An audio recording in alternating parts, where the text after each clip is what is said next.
Okay, you still have time to spare, Bill. And didn't say anything that I shouldn't say. That was good. How many folks do we have on, Randa? We have 100 and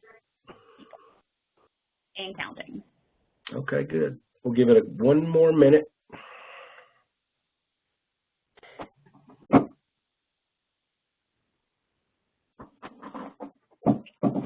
I'm going to let you do your chat functionality like we did last time.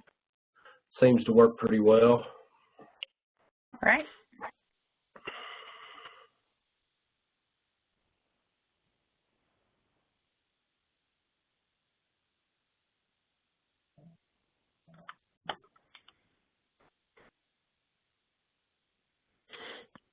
Hey, Sandy, I see that you're on. Do you want to do a sound check? Can you hear me? I can hear you. Randa, we're at 1:01 Central Time. You can go ahead and get started. All right. Good afternoon, everyone. Welcome to our P-EBT Round 4 Benefit Verification Review webinar. We have Bill Byford, our Assistant Commissioner of District Operations, presenting for us today. As always, well, I guess as always, because we have some new folks in the crowd. So if you have a question, you can use the chat box and send that to all panelists. That allows all of us to see it. We'll answer those questions at the end. I will read those out and the team will answer it. So make sure you have a question, put it in the chat box.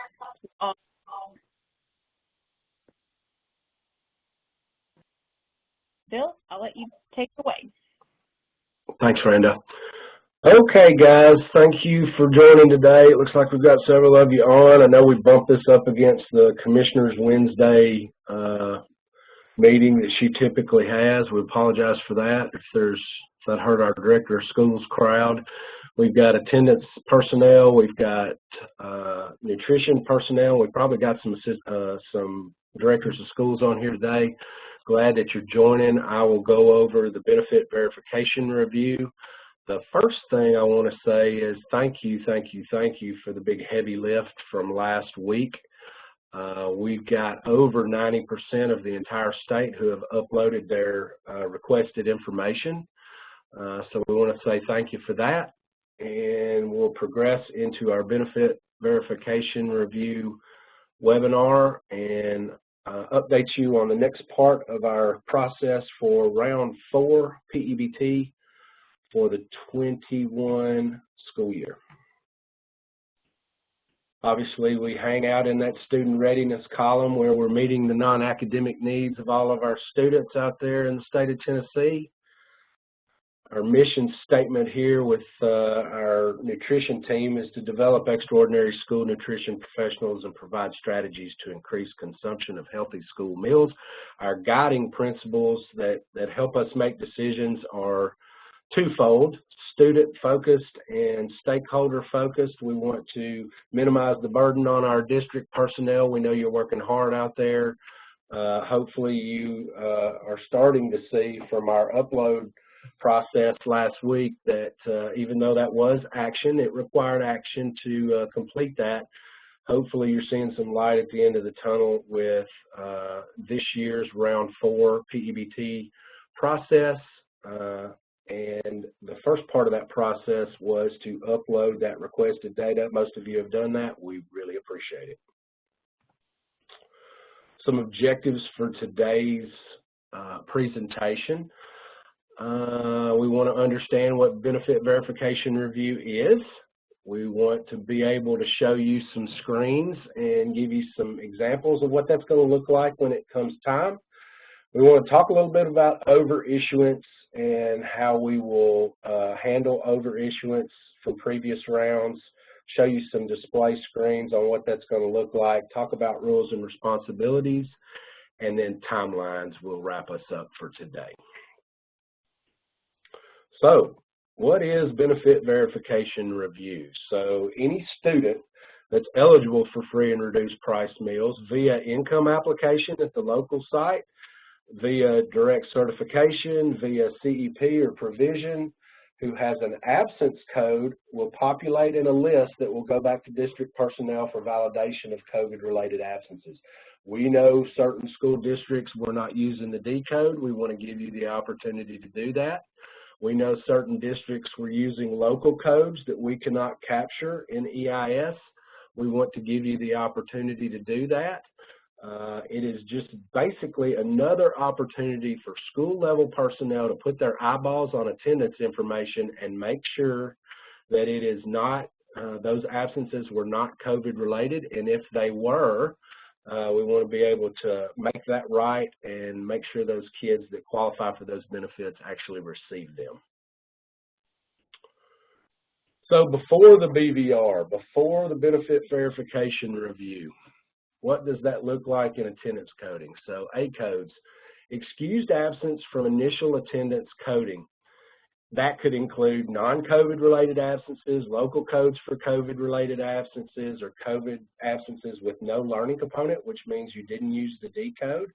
We want to give you the ability to be able to go back and make that right. So what you'll receive are A code students only. That's what we're querying here at the state level.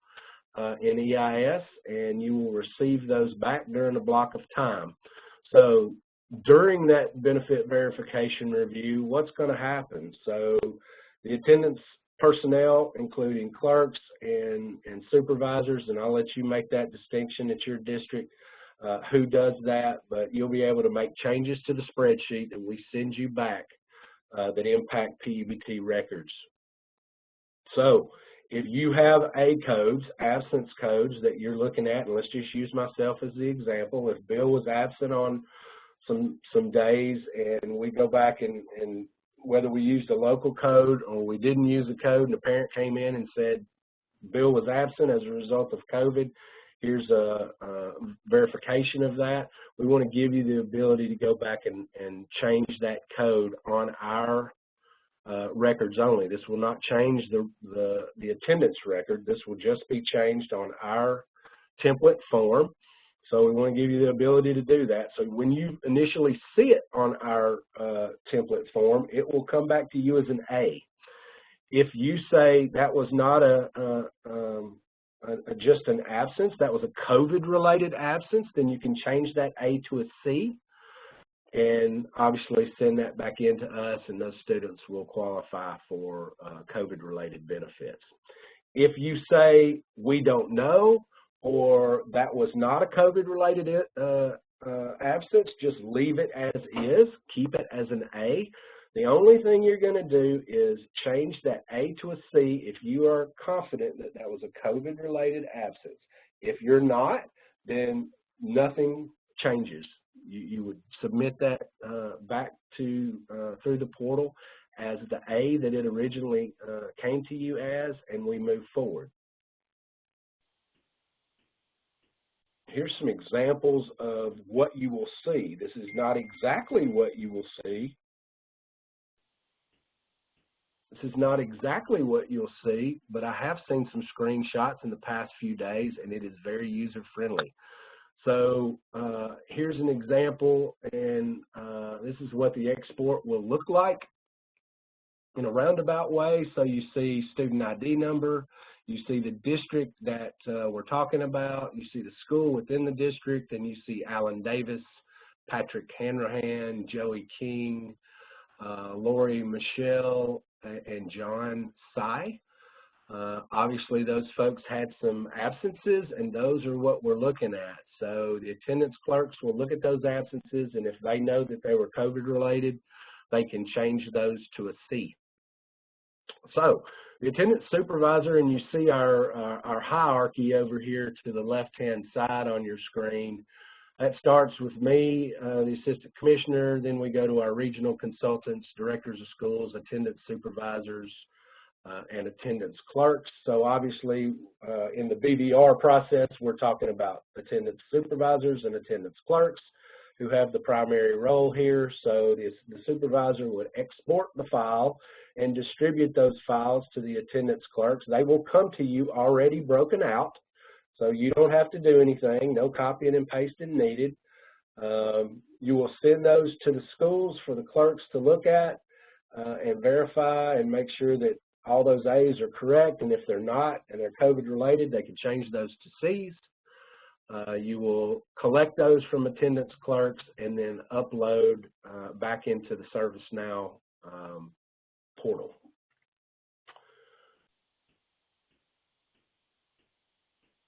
So here's our step-by-step instructions, and for your benefit and ease, we will have a resource guide that will come out early next week as well. So after the presentation today, probably going to be next Monday, I'll send out the PowerPoint. I'll send out the link to the informational webinar where you can listen in again if you need to, and then I'll also send out a resource guide for your assistance. So step-by-step instructions, the attendance supervisor exports that Excel document out of the Servicenow platform, and let's just say I'm in XYZ district and we've got 3 schools, School A, School B, and School C. I will export School A and send it to School A. I will export School B and send it to School B. I will export School C and send it to School C. Now, we've got a lot of small rural districts out there. And if you are a small rural district and from a attendance supervisor perspective, you feel like you can do this work at the district level and don't need to export those files to your or send those files to your schools, then you don't have to do that. You can absolutely do this from a attendance supervisor's position. But in some of our medium districts and larger districts, I think this is going to be something that you absolutely have to send those files to the actual school site. It's the amount of work for multiple schools, especially larger districts, is going to be more than 1 or 2 people can do at the district perspective. So small rural districts, potential to do that work at the district level. Larger districts, obviously, will have to send those files to the attendance clerks in the buildings. So number 3, the school attendance clerk reviews those absences. The clerk is only going to replace the A's with C's if it's a COVID-related absence. If it's a non-COVID related absence and you want to keep it as is, then don't touch it, just leave it as is and it's an A. When the attendance clerk gets done with their job, they're going to send that completed benefit verification review sheet back to the attendance supervisor. The attendance supervisor will review those sheets for quality control and then upload those back into Servicenow. And the director of schools or attendance supervisor or designee or school nutrition supervisor, depending on what the director of schools wants to do, can attest to that information and submit. So I know we sent out the designee access form last week. We've gotten back 90+% of those. Thank you for that. That tells us if the director of schools wants to be the person who attests. That tells us if the director of schools wants a designee to be able to do that. So we have that information currently. We will get you those rights that are associated with that attestation and confirmation.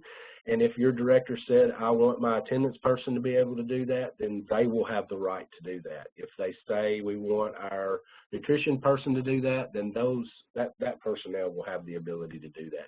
If they say somebody else, like an assistant director, we wanted to have them as a designee, that's fine too.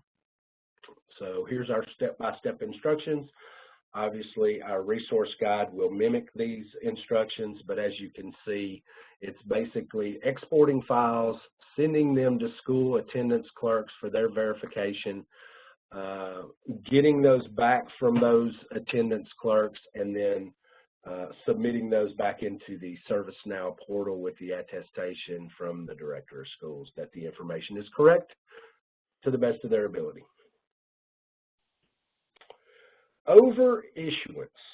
So the spirit of overissuance comes from previous rounds where we had several cases of overissuance. As a result of that, the USDA and our P-EBT plan wanted us to address overissuance in a more detailed level as a result of some of that from previous rounds. So you'll see several examples of checks and balances for overissuance, and I will go through those now.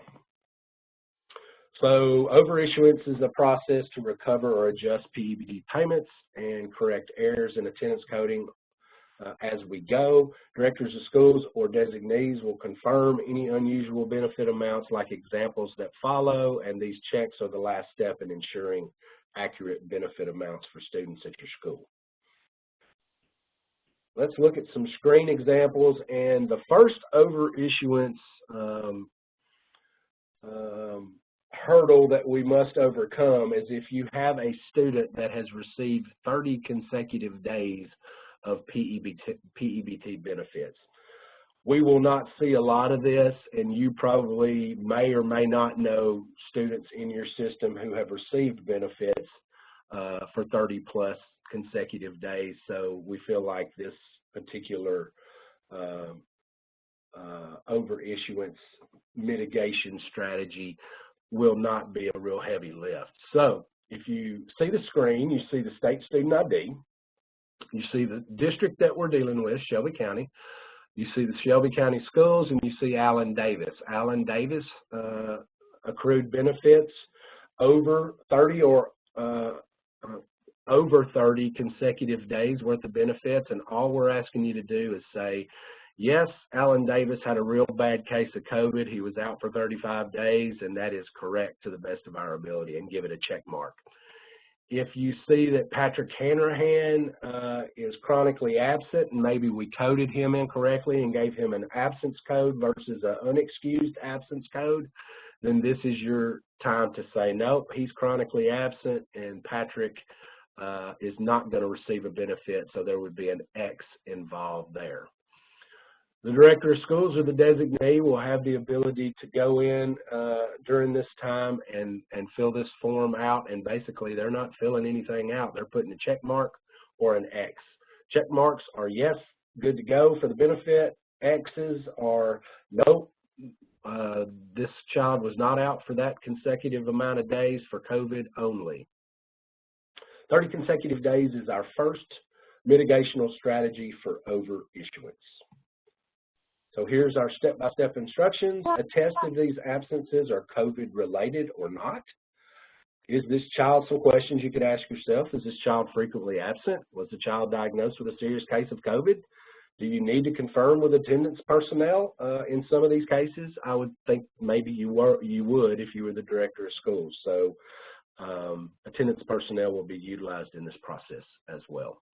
These absences are not COVID related, the child will not receive benefits for these absences, so keep that in mind. X means they will not, and green check means yes, they will. Our second mitigation strategy required by the USDA for overissuance is our 4 consecutive month rule. So what you're seeing here is state student ID, district, school, student first name and last name, the month that this child received benefits. So again, I'll use myself as the example. Bill, he had benefits in 4 consecutive months. Is that true? Yes, Bill was sick, COVID related, either quarantined or sick, with multiple COVID episodes for 4 months in a row. Either that's a check for yes or an X for no, making sure that we're not overissuing benefits to children that did not earn those benefits as a result of COVID-related absences. Here's our step-by-step instructions. So attest that these months of absences are COVID related or not. Here's some questions you can ask yourself. Is the child frequently absent? Was the child diagnosed with a serious case of COVID? Do you need to confirm that with your attendance personnel? I'll let you answer that at the local level, and if these absences are not COVID related, the child will not receive benefits for this month. The last overissuance check that will be completed by state personnel at our level will be the 10% district amount. So if a district had a certain percentage in one month and then the following month that percentage was over 10% of the previous month, then that will flag state level personnel, and we will probably, depending on how big this list is, which we don't expect this list to be very big, either I will make some director of schools phone calls, or our field consultants will make some director of schools phone calls and ask what was the reasoning for that, and any kind of comments that you would have. I really think too that we can look at attendance information at the state level and say, this is the reason why. We can look at waiver requests, we can look at attendance information and say they had more schools, many more schools out in one month versus the other month. So I really don't think this is going to be a burden on districts. Maybe you'll receive a phone call, but I doubt it, and my goal is to not burden you. So obviously we'll try to handle this at the state level. Here's our instructions. So your regional consultant or myself may reach out inquiring about large increases in COVID-related absences in your districts. Questions: were there large increases in cases? Was there an outbreak in your district? Did you experience school closures during that month in question? You'll confirm this increase in eligible days is correct. I'll do that with a phone call. The regional consultants will do that with a phone call, and this will be harmless as far as time consuming and that kind of thing. Roles and responsibilities. So here's our hierarchy. That'd be me at the top. So I'm responsible for P-EBT execution across all districts in the state of Tennessee. If you've got problems, concerns, or compliments, feel free to shoot me an email or call me directly. I'll be glad to try to help you with any issues, and we love compliments. So if things are going great, be sure to reach out to me, and if you think round 4 was better than any previous round, we'd love to hear it. Regional consultants, supporting P-EBT efforts in their region. Director of schools, attesting to attendance data and BVR over issuance outcomes. So the only job directors of schools have, unless they have a designee that they have designated, is to attest and over issuance outcomes that the data is what it is. The responsibilities for district attendance supervisors and district nutrition supervisors, obviously distributing and collecting BVR data, attesting to attendance data and BVR over issuance outcomes if you are made the designee only.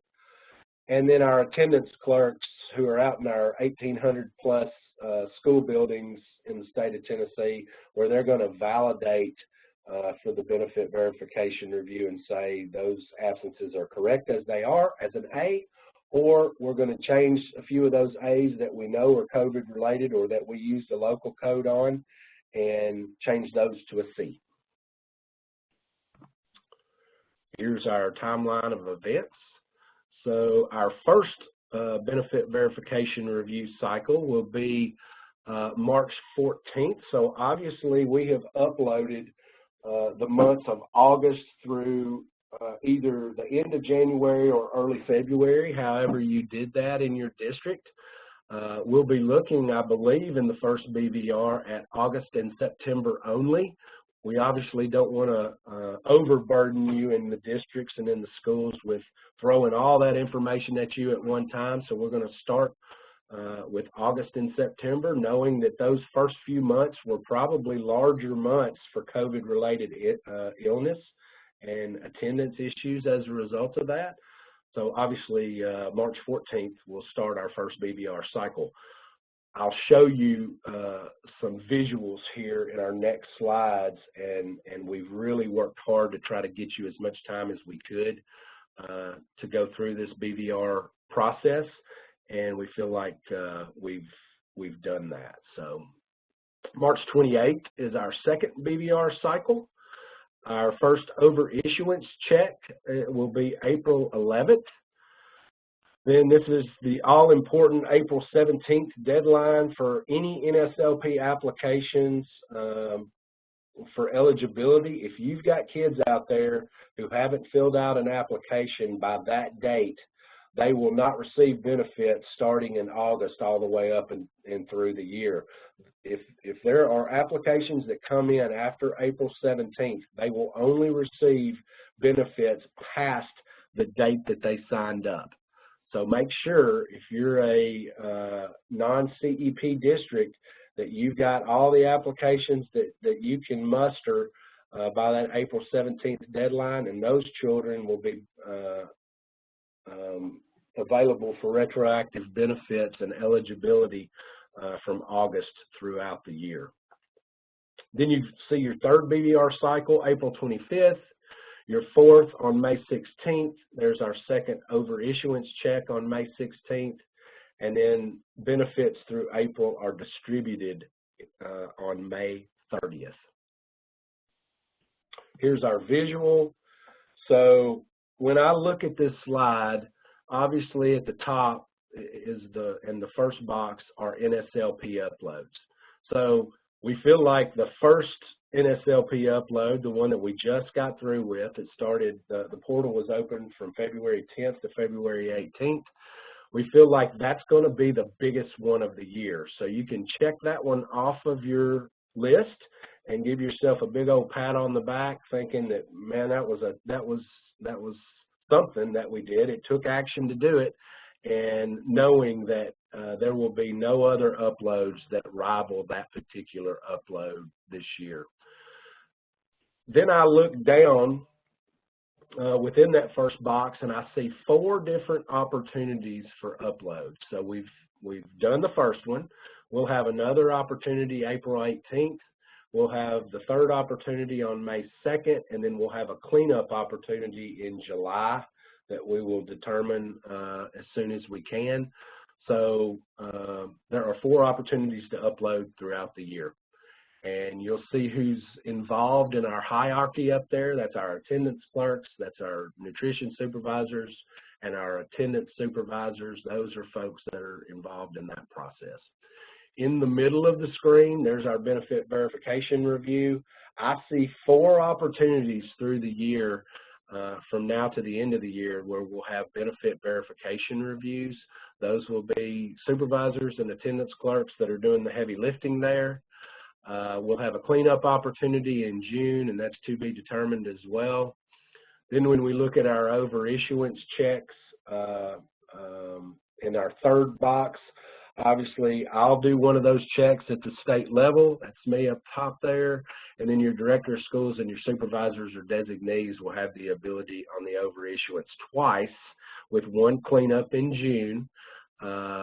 So three times totally from now to the end of the year that we will send information back to you in the portal, and you will simply say, yes, that is correct, and give us some checks and some X's, and upload that back into the portal, and we'll be good to go on over issuance checks. So I know many of you during the upload process last week had to contact the district helpline at 629-220-2000. Got a lot of good compliments back from district level personnel that said that was very helpful. Got a few back that got some conflicting information, and we're working with our call center folks on consistent, concise, and correct information. So thanks for the feedback on that. You've got an email address there at pebtschoolportal.help.dhs@tn.gov that can also be helpful to you. If you're more of an online person versus a phone person, you can absolutely utilize that address and get your answers there. And ultimately, I'm accountable for round 4, and I'm the Assistant Commissioner of District Operations. There's my email address and there's my phone number. Call me directly if you can't get help on the district hotline or the P-EBT web address. I'm your guy to help facilitate any problems that you've got. And like I said, we love to hear compliments too, so any of those will be appreciated. Randa, I'm going to open it up for your chat questions, and hopefully Dr. Dawes and Mr. Gluck can help me if I am stumped in any way. but we'll open the floor to you and our external stakeholders. Awesome. We have some questions already in the chat.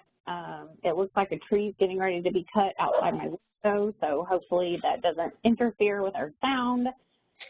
So, first question is, where are attendance supervisors exporting this information from?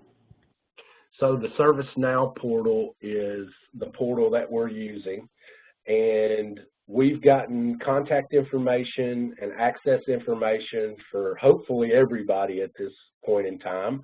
And everybody would mean attendance personnel at the district level, and your nutrition supervisors have a lot of experience in previous rounds with the Servicenow portal.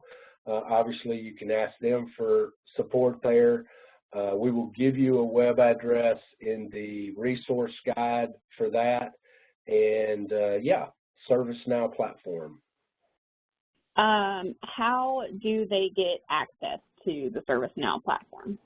So you should currently have access, and if you don't know if you do or not, shoot me an email and we'll check it and make sure that you do. Does this information apply to school districts that use the D code? It does apply to districts that use the D code, because the things that we're looking for in the BVR are A code related. So we won't even query D codes. We're going to pay D codes out. So absolutely everybody on this call will absolutely be involved with the BVR process, except private schools. So you know that private schools know that we don't have EIS attendance information for private schools. The only EIS attendance information we have is on public schools. So the template that we've already sent to you, that you have uploaded last week, and some are still doing that today, we have asked you when your green light date was. You've gone back into your records and said, this is the first instance where I had a child that was out for 5 consecutive days, or school was closed for 5 consecutive days, and then you have listed all students on that template from August to current that have qualified for COVID-related absence. So if you're a private school listening today, I should have said this at the very start of this, and I apologize, but you're not going through the BVR. You're going to put that information down on that template form, and we're going to take it at face value, and those benefits will be paid. We cannot validate private school attendance.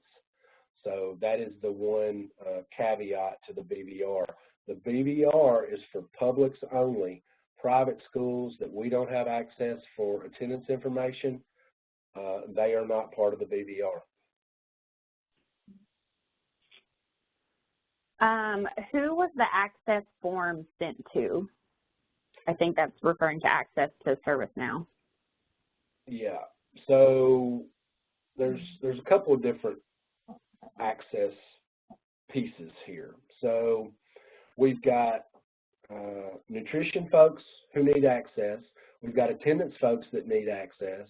We've got directors of schools that need access. And then we've got the access form that gives the director of schools the ability to say, I want these people to be my designee on the attestation and confirmation. So on the first scenario, we got a list of all nutrition supervisors statewide. We got a list of all attendance supervisors statewide, and on some of those were your student information system folks, where they wear 2 hats. Some of those have a primary contact for attendance and then a secondary contact for student information system. So that's the first list. We gathered that list at the state level and submitted that to our vendor, and they gave access to the people on that list.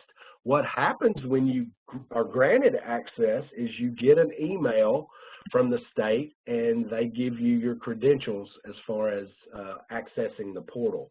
If you did not receive that email, contact me and we'll check on it and make sure that your firewall didn't get it, or you know, you just didn't open it as a result of not knowing who was sending you an email. That happens a lot.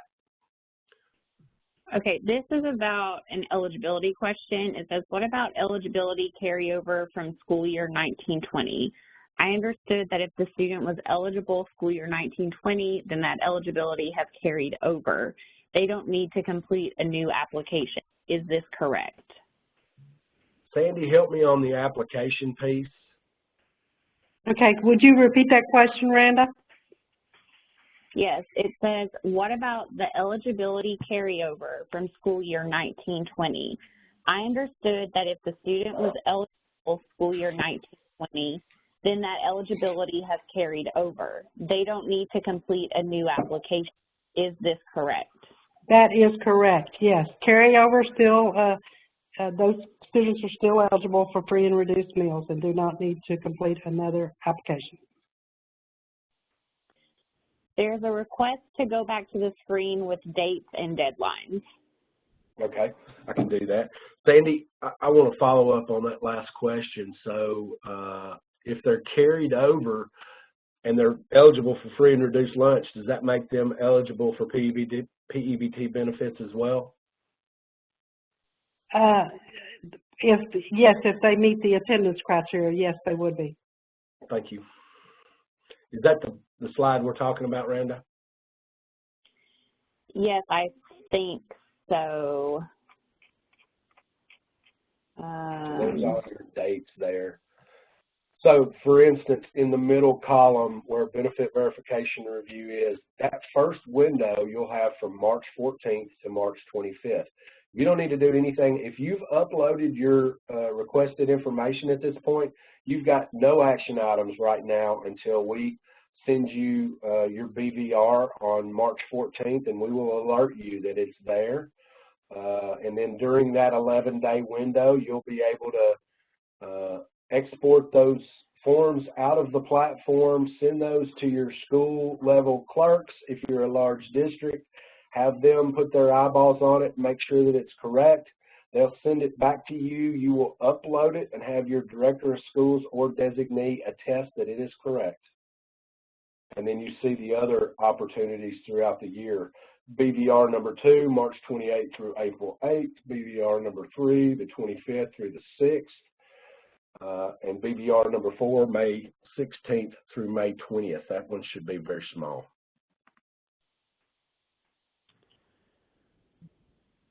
Okay. There's a question that says, is it possible to add this app to the SSO? I'm assuming that means single sign-on, not our nutrition SSO account. I don't think so, because typically the things that are involved in that application are acclimated truly towards the Tennessee Department of Education. If you recall from the first informational webinar, this is in conjunction with the Tennessee Department of Human Services. And also we've got external vendors working on this work. So don't think there's the functionality to be able to add it to SSO. I apologize for that. There's a question for clarification, Bill, that says, did you say they are phasing out decodes or they're pulling out decodes? No, they're not phasing out decodes. We will do some adjustments for next year if P-EBT stays around. But for this year, we utilize decodes to pay out benefits. If you're a district that uses decodes, that's great, and we're going to query those decodes. Those kids will qualify for those benefit dates, and you don't need to do anything else right now around decodes. If you're a district that didn't use decodes, or maybe you're a district that did use decodes, we're going to send back, only thing we're sending back to you for benefit verification is A codes for you to confirm. If you were a decode district and you feel like your data is perfect, then simply attest to it and submit it right back to us. If you want to check and make sure that everything's right and do your due diligence and you want to just verify that, then absolutely take your time and do that. If you utilized local codes that are not decodes, like a C for COVID or a Q for quarantine, then those codes default into an A when they go to EIS. So you'll see your local code within your local package, and then the form that we send you, you'll see what it looks like to the state. So those are the ones that we're interested in making correct, making those right. So if you've got a Q code in Milan and you look at it on our form and it says A, well then that's the one that we want you to change to a C. If you feel good about your data, simply upload it back and we'll move on to the next part of the process.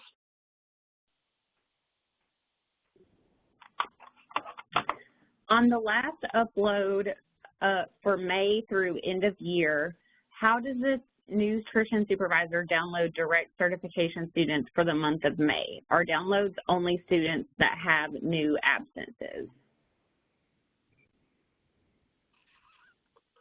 So help me on that one, Sandy, with the DC list. Does it change in May? It does. It can change every month. It is updated. So it is possible that you would have some updated students on the DC list that might be eligible. Those would be caught in that upload whenever they're doing those kids that put in applications after that was it April the 19th deadline?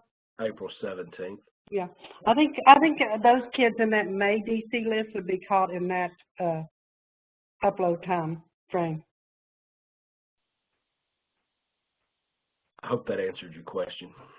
So we're saying that if they're freshly found on the DC list, they would be uploaded and then they do the absence thing separately. Is that the same way that it's doing it, kind of like it's working now?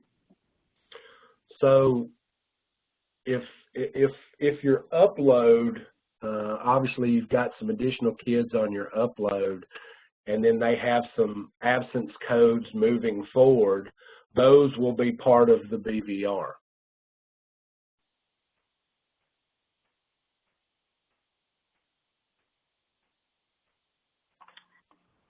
Okay, will private schools be included in over-issuance checks?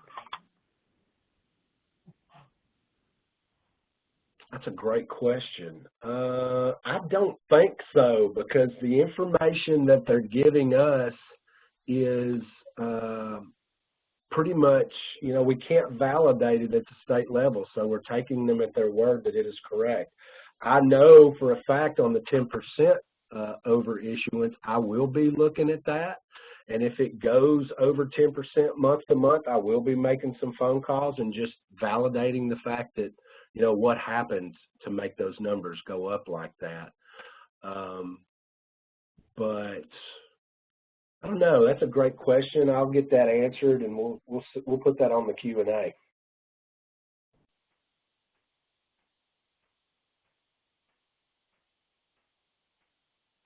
If I run an absent student report in EIS, is this equal to the info that you will be pulling from EIS?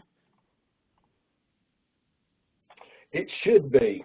Now, the only thing that might look different is if you're using local codes and those things default back to an A when when it's transferred over to EIS. So the only difference that I can think of would be that if you're using local codes and how that transfers over into EIS. So you may see, maybe it starts out as a local Q code, and then when we get it, we don't recognize Q codes, and it defaults back to an A. That's the only occurrence where I would think that it would look different. All right, there was another question with specific examples of local codes, but I think that probably answered it. But if not, you can resubmit a follow-up question to that. Someone said, my access email went to my junk mail account. District users may want to check their junk mail spam if they didn't receive the email. Totally agree, and I appreciate that. Someone said the report has total excused, not A or D, etc. So I don't know if that is in follow-up or just as a note. I'm not sure about that one. Don't know what that's asking. This says, so if we know all our COVID absences were coded D, do we just need to attest the data and we're done? Absolutely. So to clarify, in order to get round 4, a child has to be absent for 5 consecutive days to get the benefit. Not necessarily. So one child has to, remember from the last webinar that we had, decreased attendance could be one child that's out for COVID-related reasons for 5 or more consecutive days. It could also be the school was closed for COVID-related reasons for 5 consecutive days. Once that is established, we call that the green light date. That green light date, everything moving forward from that date, if you've got a D code, it's paying out. If you hit simplified assumption, 6+ days consecutive or more, that pays out. This is the last, BVR is the last mitigation strategy for us to give districts the ability, especially the ones that use local codes, giving them the ability to say, that was a COVID-related absence. It wasn't just an absence, it was a COVID-related absence, and change it on our template form, and that, therefore, the student qualifies for the benefit.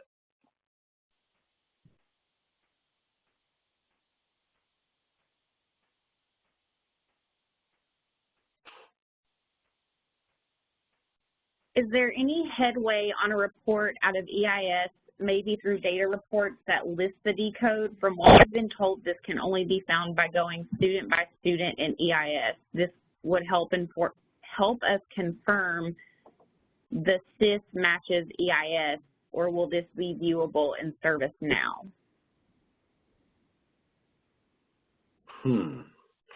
So what I hear you say is there a report where we can validate our own D codes from EIS? And I would think there would be. Now, how to do that, I'm not exactly sure. We probably need to get Melissa Teed on here, or Stephen Sanders, one of those folks, to help us with that. But I would think there would be a way, especially if you were using recognized D codes, that you could validate that. Here's what I know. So if you use the D code, then it transfers over into a D code. So those D codes will be paid out for benefit. We're not asking you about D codes. We're not asking you to attest to D codes. It sounds like to me that question came from a quality control place at the district level, where folks wanted to make sure that Ds transferred over in EIS as Ds. I would think there would be something that we could do, run a report that we could do that if you wanted to, but it's not something that we're asking you to do at this point. We have several comments about the May DC list and the fact that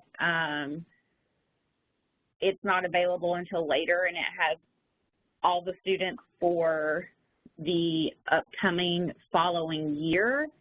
So that might be something that we need to think about on our side and provide some guidance around. Okay, I appreciate that. We'll check it out.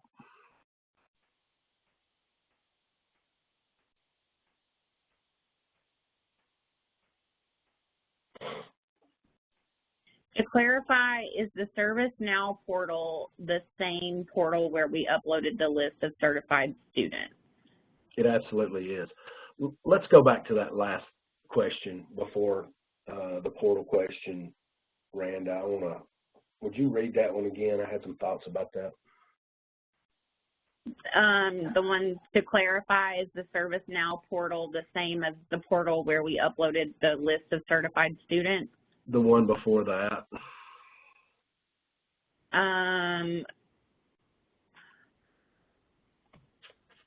Let's see. The one about, is there any headway on a report out of EIS through data reports, or about the DC list? The DC list. What was exactly that question? Well, there's not one question. There's several people saying, like, I'll just read them to you. Okay. We can't download the May DC list until after July. We do not get the May list until later in summer. The May list is used for the following year. They can't. Okay. Okay. Here's the thing about the DC list in May. Remember, the screen that you're looking at talks about April 17th as the deadline for NSLP application for retroactive eligibility. If it comes out in May that a student is on that list, the student will only qualify moving forward. The student will not qualify moving backwards and be eligible for the entire year. So that's why that April 17th deadline is very important for actual paper pencil applications. As far as the DC list, I would think it would be the business rule would be the same. If a kid qualifies in, let's say, May and shows up on a DC list, and now we've turned in that kid would only qualify for benefits moving forward and not backward. So I think that's applicable here. Thank you for doing that. You can move forward now. Yeah, no problem. Who did the email with the sign-on information come from? I think it's yeah, for the access. Yep.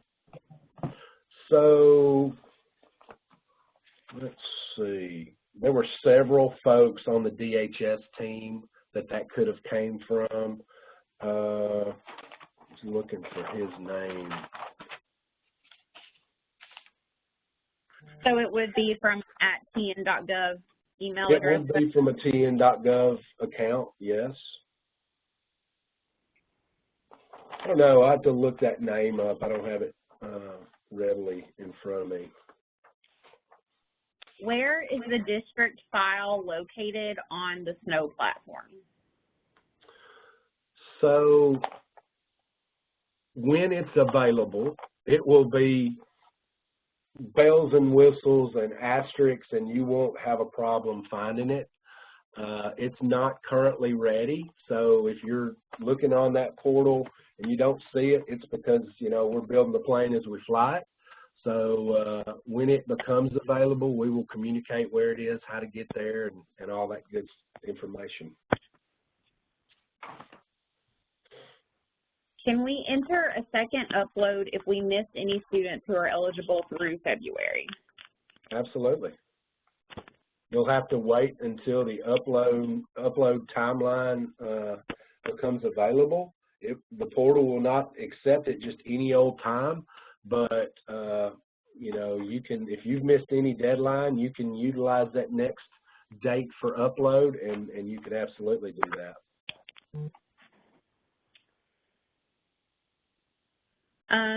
This person says, my Servicenow account that was sent to me from TNDHS has the wrong county listed for me when I log in. I've emailed TNDHS for assistance. Just a heads up to others to check their accounts. You can absolutely send that to me in email, and I'll get that worked out for you too.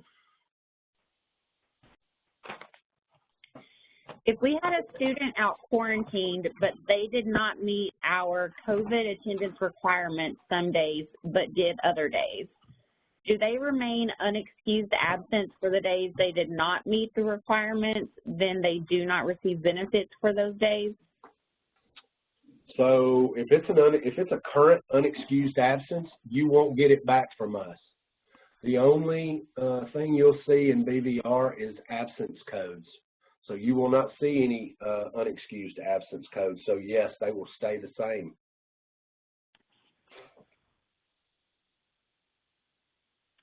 After April 17th, will the district's green light status still apply to new additions? Yes. What about students who may have been placed on homebound due to COVID and the H code was used for attendance?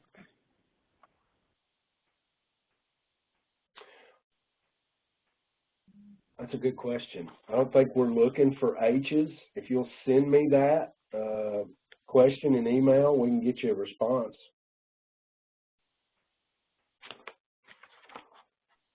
So if a student applies and qualifies for free reduced benefits for the first time on April 16th, did you say they are eligible for P-EBT benefits all the way back to August 2021? If I understood that correctly, why did we include the month eligible in our upload? So if a student is on a DC list or there's an application on file prior to April 18th, so the 17th is the last day for the NSLP applications. If they are on a list or they have applied through the application process, they are eligible to receive benefits, and it's written in the plan like this. This was the USDA thing, for 2 months prior to their eligibility, which gets them back in previous months. So, you know, if I understand the question correctly, yes, if a student, you know, as long as it's before April 18th, that student would qualify for previous benefits during round 4.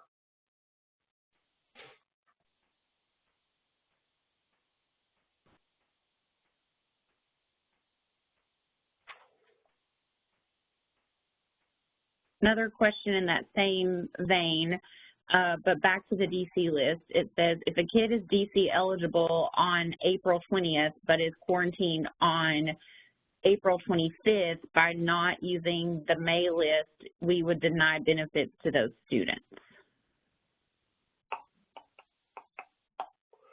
So, if I understand your question correctly, once a student is eligible and shows up on a list or has an application, if it's past that April 17th deadline, they would not go backwards, they would only go forwards. So if their eligibility starts after the 17th, then their ability to qualify for benefits starts after their application or after they show up on a DC list. It would not go back. It goes forward only. But if it's prior to that April 17th deadline, then there's the ability to go back. But I think what they're saying, the issue with that is the way that our DC list works is you wouldn't know that until later when you get the DC list, because if they show up on the list in April, you don't get that download for another month. So how does that work with the benefits after April 17th? I'm not sure, but there's 2 additional ways that students can qualify for benefit. The reconsideration process, which is initiated by the parents, and then the appeals process that's initiated by the parents. That, just because there are one-off kids that maybe we missed as a result of a business rules, doesn't mean that they will not qualify for benefits. They'll just have to go through the reconsideration process or the appeals process. So, I mean, we could sweat one kid here or there, and we do. We want to make sure every kid that qualifies for a benefit receives a benefit. But that's why there are additional mitigation strategies to pick up every child in the state of Tennessee that qualifies at some point. Okay, I am sending 3 email addresses that we were told that the access emails could have come from. So I just put those in the chat to all participants. Thank you for that. Okay, I thought we were caught up on questions, but some more just came in. So okay. If our district closed for 2 days due to COVID, do all students qualify for the benefit on those 2 days?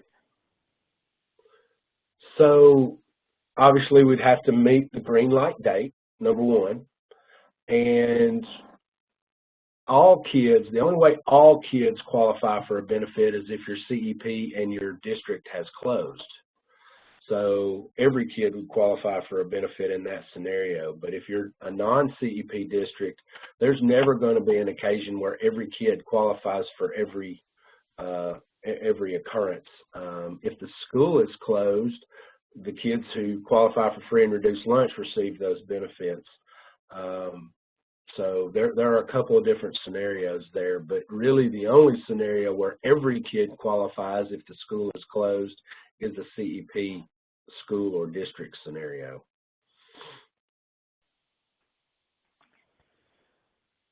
Okay, our district used the D code, but the D code was translated to present code in EIS because they received instruction via distance learning during that time.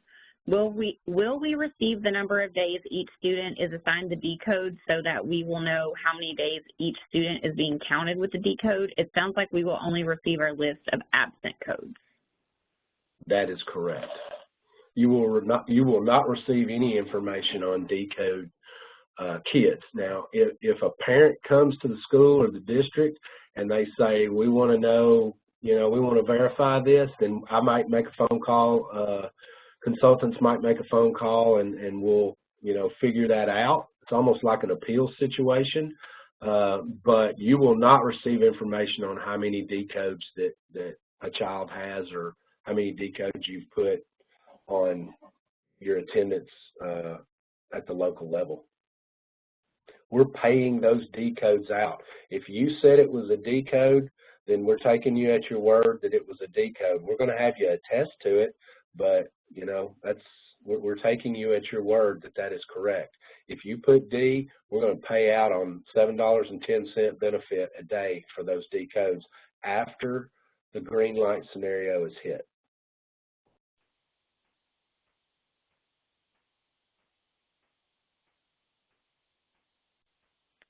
Can you go back to the previous slide? I think that has the upload dates on it, one before. How about that?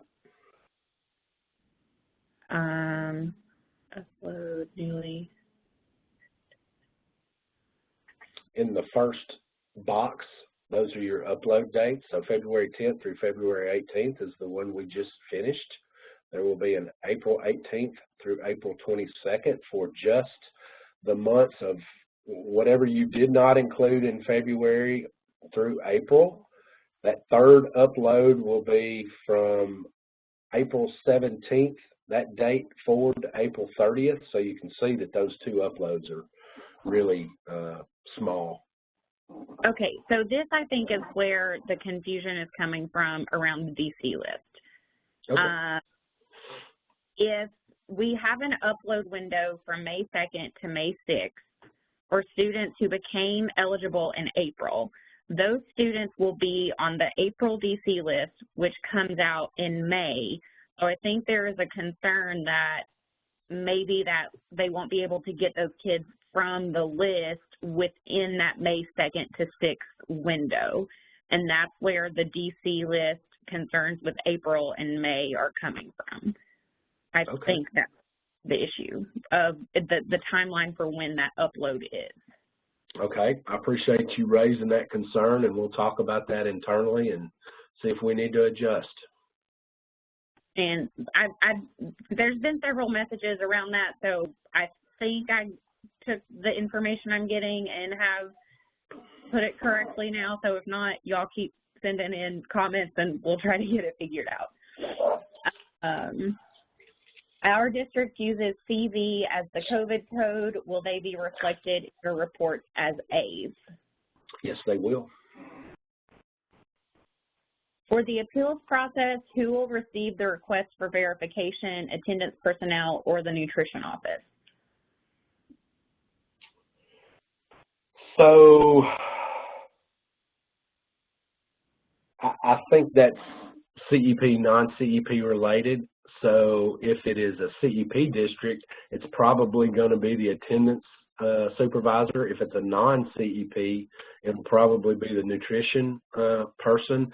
Either way, we've hopefully been cultivating a collaborative relationship. I know through P-EBT, but I'm hopeful that we've had several meetings statewide too where we've invited and had field personnel invite attendance personnel and school nutrition personnel. So hopefully there's not an issue with, you guys being collaborative out there in the districts and working together on these things. for us, as far as uploads and attestations and benefit verification reviews, I want to empower the director of schools to make the decisions on who does what. And it frankly doesn't matter to us if that is the director of schools or the supervisor of attendance or the supervisor of nutrition. I want it to be the appropriate person in each district, and the only person that will make that decision is the director of schools for that district.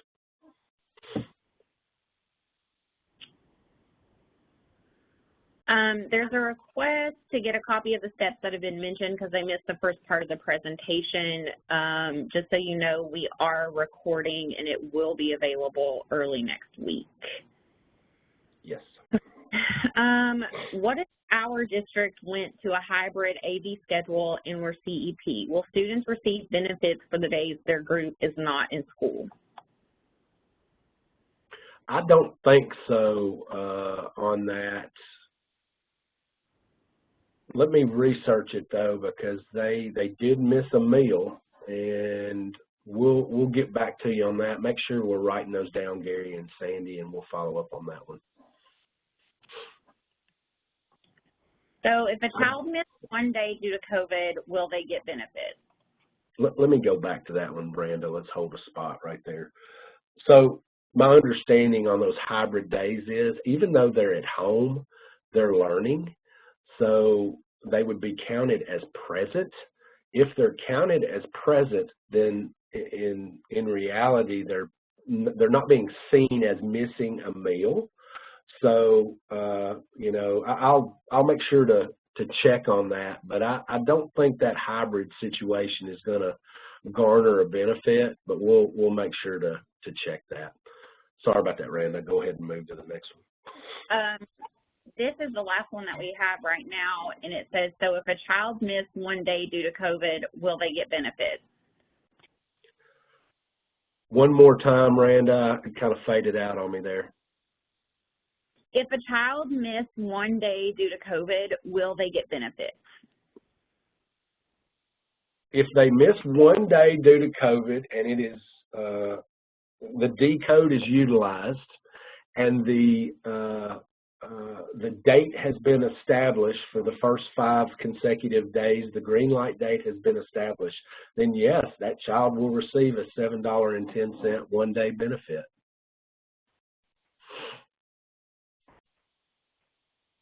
Okay, we are all caught up on the questions. Thank you for doing that. So what our intention is on Monday or Tuesday of next week, as soon as this thing gets out of communications review, we will send out this slide deck. We will send out the resource guide for benefit verification review, and we will send out the link to this particular informational webinar where you can listen to it again if you want to. Be patient with us on that. I think it's going to be Monday or Tuesday of next week, but sometimes communication review takes a little bit longer than we hope it will, but it'll be sometime soon, early next week. And hey, right now, take a deep breath, because you have nothing else to do until March 14th. And I hope that makes you feel a little bit better.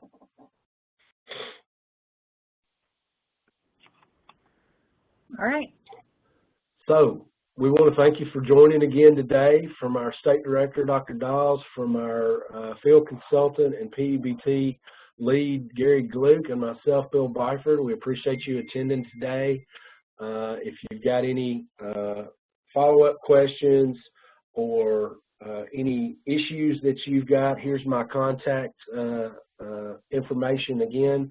We'll get clarity on those questions that you sent us today that we didn't have appropriate answers for. We will put those in our Q&A document that is out there, and we want to make sure that you're as clear as can be on all the business rules and the action items and timelines that are required for round 4 P-EBT. We want to say a big thank you again for your work that you've done over the last week. I know there's a lot of moving parts here, but we feel like we've got a better process this year. I hope you feel that way.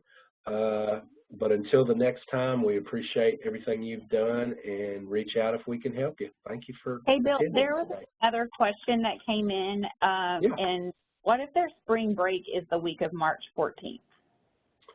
If your spring break is the week of March 14th, that's probably a great question. So we know that's going to impact some folks. We're going to have to try to figure out what to do to move around those dates. There's 11 days there in that first BVR window. I would start thinking about that at the local level. There's really no timeline within that month or 2 month period that we could pick that would totally eradicate districts out there that are not impacted by that. So that's why we gave you a little bit longer than just the week to do it.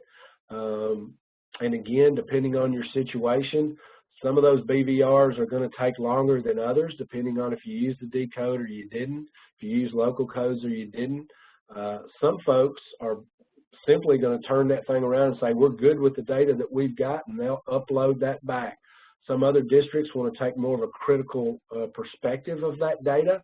I think, and you can tell me if I'm wrong, but I think given the fact that there's 11 days there that we can squeeze in a few days to do that benefit verification review, and I hope I'm correct there.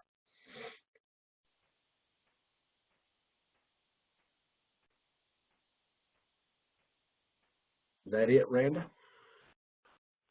There's a couple of other spring break questions, but I have those copied and I can share those with you since I don't think we're going to have a solid answer right now. Okay. Thanks again for joining today. We appreciate you, and if you got a concern, don't hesitate to reach out. Thank you.